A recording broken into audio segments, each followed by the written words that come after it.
11 avril 1890, le jour où l'homme-éléphant est retrouvé la nuque brisée. Par Frédéric Lévineau, journaliste au Point.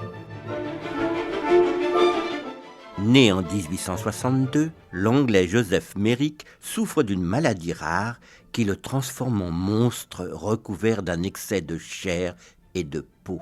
Le film de David Lynch, Elephant Man, raconte son histoire. Le jeune homme gagne sa vie en s'exposant dans les foires. Un beau jour, il reçoit la visite du docteur Frederick Treves, curieux de voir cet être éléphantesque. Le médecin l'invite à se faire ausculter à l'hôpital de Londres.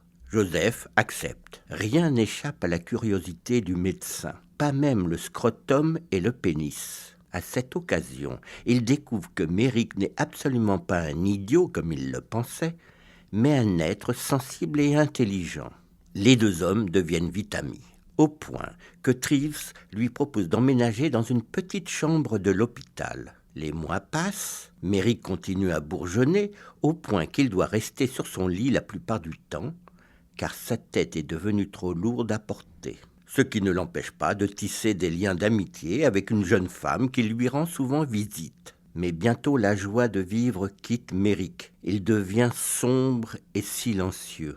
Le 11 avril 1890, vers 15h, son ami médecin le trouve sans vie sur son lit. La tête est penchée en arrière, impossible de le ranimer. Le diagnostic est vite fait. Merrick est mort étouffé par écrasement de la trachée, incapable de redresser sa tête. Ce qui étonne néanmoins le médecin, c'est que son ami prenait toujours soin de dormir assis, la tête penchée vers l'avant. A-t-il voulu volontairement mettre fin à son calvaire ? L'autopsie de l'homme-éléphant ne révèle pas l'origine de sa maladie. Le docteur Treves se contente de récupérer les os pour reconstituer le squelette. En 1987, l'examen génétique d'une cellule osseuse de Merrick révélera qu'il souffrait du syndrome de Proté, une maladie conduisant à la croissance des tissus conjonctifs, épidermiques et osseux.